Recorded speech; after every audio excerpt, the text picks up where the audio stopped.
Hi everyone, welcome. My name is Rita Nunão. I'm part of DreamDapps corporate team. Today, our segment is about politics behind this strong digital currency that is Bitcoin. But before we get started, subscribe to our channel. This way, you won't miss any segments like this.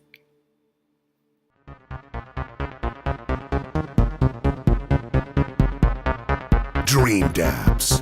The dream is now.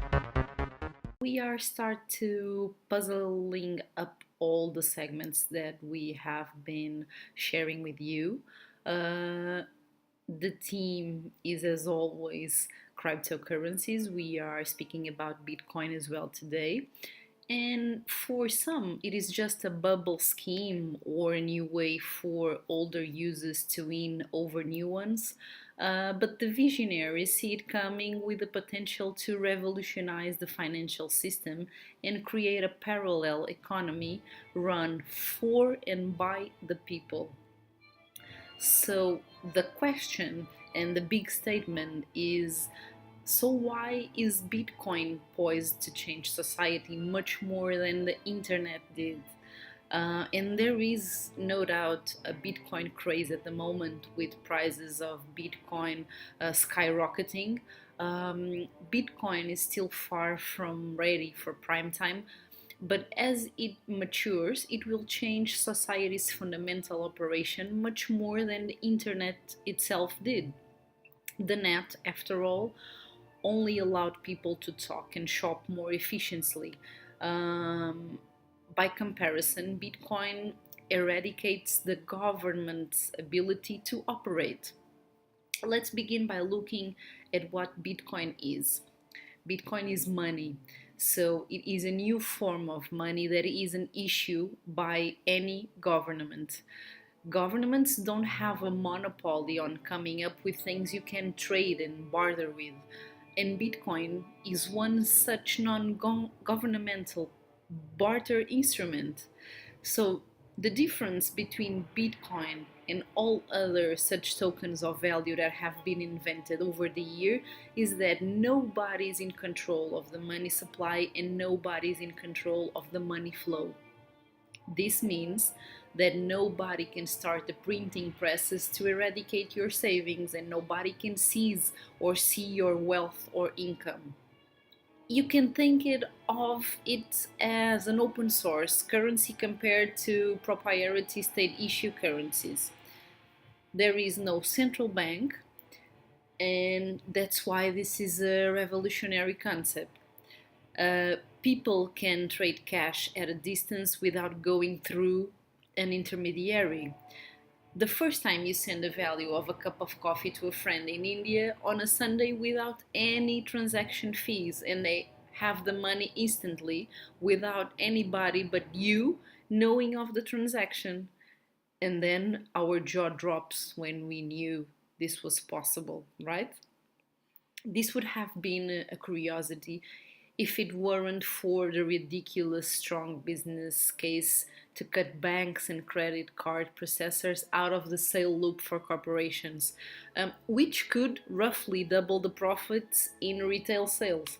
So this means that there's a very strong force for universal uptake of this new currency. As nobody is in control of the money supply and demand increases with a limited supply, the price for each Bitcoin increases as well. So this is what we are seeing now. As more and more people realize Bitcoin's business potential, also there is value is the concept that you don't have to trust any single person to store or transfer Bitcoin. Not your government, not your bank, not Western Union. It's something completely new. Eric Voorhees wrote once that Bitcoin only currency and money system in the world which has no counterparty risk to hold and to transfer, something like that. And this is absolutely revolutionary. So you may question, so why does Bitcoin have value?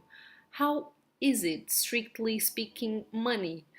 People who ask this tend to be stuck in the idea that only states and governments can issue money. But that's not the case. What we see as money has changed many times. And think when Marco Polo came back to Europe from China in the 13th century, people were mocking him for bringing home banknotes, and they were telling him this is not money, they would say, and burn the Chinese banknotes because money for them was coins.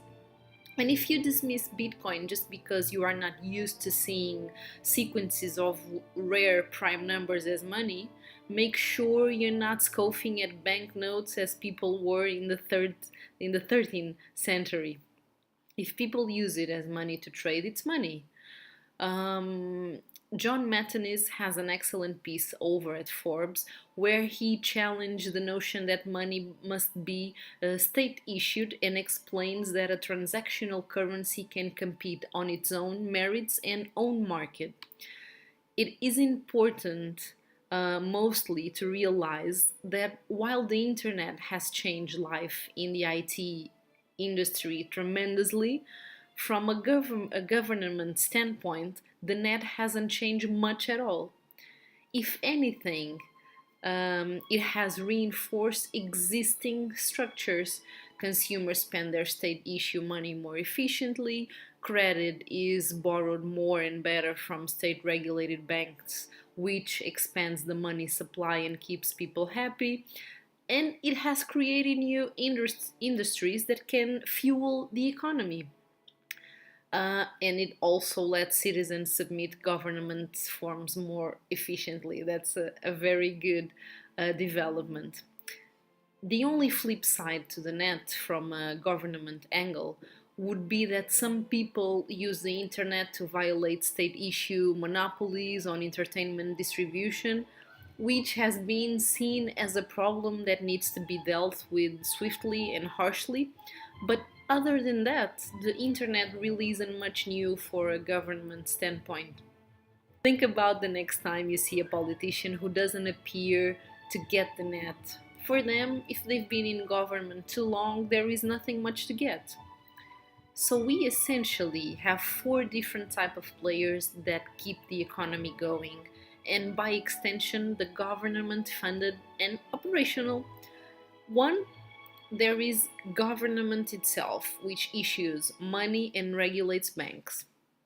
Two, they are commercial banks, which are in complete control of the money flow in exchange for sharing that insight with the government and letting it chiffon off as much as it likes to operate itself. Also, commercial banks expand the money supply when people ask for credit. So credit is good as the economy is measured today by the growth.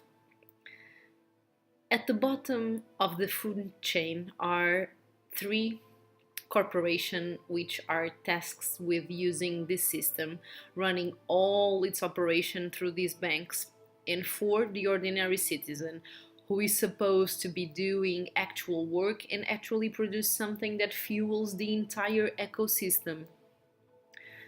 So we have to think what Bitcoin does is cut the banks out of the loop and by extension the government ability to operate.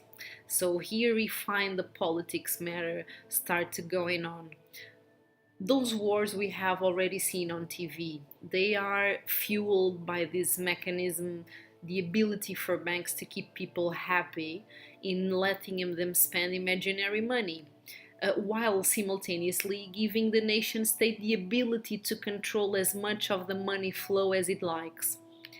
Now, Bitcoin isn't going to drive its adoption just because it is impervious to state control and insight. Rather, its adoption is going to be driven by the strong business case for corporations to cut banks out of the loop. More specifically, we can say to cut banks' profits out of their own profits. So the normal reaction for a government would be to use its entire arsenal of force against any phenomena that threatens the government's ability to function to this degree. That's why we see so many lobbies on this digital coin. But Bitcoin is resilient to that. There is no central point to shut down. You can point a gun at a prime number and expect things to change. And we all know how effective government attempts to shut down peer to peer networks have been, even if it has been a low priority issue so far that they have really cared about.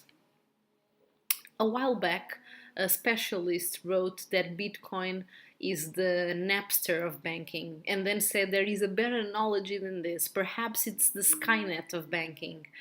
And there is no mainframe to shut down. And the intelligence in Bitcoin is completely distributed with the single goal of obsoleting central banking. In this regard, people at Business Insider, who compared the Bitcoin trade and its current price spike with the bubble around Beanie Babies in the early century, of course came across as dangerously short-sighted and ignorant. Bitcoin is not a plush toy, it is not a commodity, it is an economic agreement, and as such has value like any other contract that improves your business. This particular contract improves every business except banks. So you may ask, is Bitcoin ready to take over the world? Well, the answer is that there are many fine tunings with Bitcoin today, but they are becoming less severe than the ones that plagued it 1, 2, and 3 years ago. In short, we are seeing kinks being worked out, scratches being polished, and dents being straightened. But there are many reasons why Bitcoin couldn't take the place of state issue money today. Even if it's not on a strong trajectory, to do so in the next decade or decades. Because in any economy, you need bridges between payment systems that are in use. Bitcoin is getting there.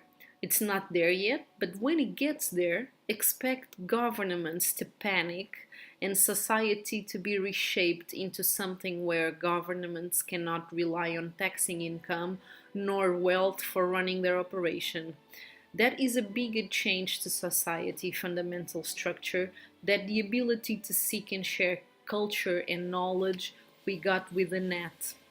And so that's why Bitcoin is getting so much well known.